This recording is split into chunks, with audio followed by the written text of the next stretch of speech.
ছয় বলে এক ওভার, এটা সবাই জানে। এতদিনে আমার জানা হয়ে গেছে যে এক ওভারে কয় বল। প্লিজ এই লেম কোয়েশ্চেনটা করবেন না। হ্যাঁ, প্রথমবারের মতো খেলছি, বেশ ভালো লাগছে। যারা নাকি আমার কোয়ার্টিস, যারা হচ্ছে আমাদের সাথে একসাথে খেলে যায়, যে কামরুল হাসান শুভ আছে উনি এখানে কি করছে জানি না, ওনাদের তো খেলা রাতে।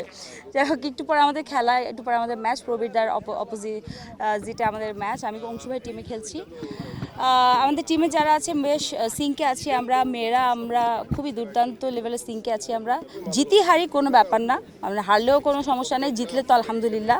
জিতলে তো সবাই জিততেই চায় অবভিয়াসলি, মানে ডিপ ইনসাইড। এখন যদি বলি যে আমার কিছু যায় আসে না, নো, আমি জিতলে অনেক খুশি হব, হারলেও যে অনেক কষ্ট পাবো তা না। পরবর্তী ম্যাচ জেতার চেষ্টা করব, এটাই।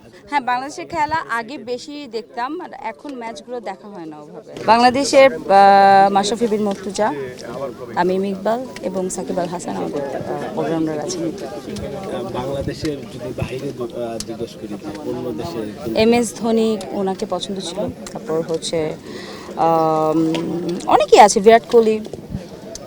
অনেকের নামই বললেন, কখনো সামনাসামনি খেলা দেখার সুযোগ পেয়েছে? হ্যাঁ, বাংলাদেশ আর ইন্ডিয়ার ম্যাচই দেখেছি, বাংলাদেশ ভার্সেস ইন্ডিয়া।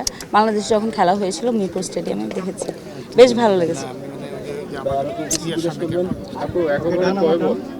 এই কোয়েশ্চেন কে যেন কালকে করলো। আচ্ছা, এইটা যদি আমি না জানি, আমাকে সিসিটিতে নেওয়া হতো না, ফার্স্ট থিং ফার্স্ট। আর এতদিনে আমার জানা হয়ে গেছে যে এক ওভারে কয় বল। প্লিজ এই লেম কোয়েশ্চেনটা করবেন না। হ্যাঁ, না না, এইটা খুবই খুবই এটা একটা অফেন্সিভ কোয়েশ্চেন। যেখানে আমি ক্রিকেট খেলতে আসছি, ক্রিকেট আমার পেশা না, তারপর আমি খেলতে আসছি। অ্যান্ড মিনিমাম জ্ঞান না থাকলে আমাকে অবশ্যই নিত না। আর জ্ঞান যদি নাও থাকতো, এতদিন প্র্যাকটিসের জন্য আমার এতদিনে জ্ঞান হয়ে গেছে। সো 6 বলে 1 ওভার, এটা সবাই জানে।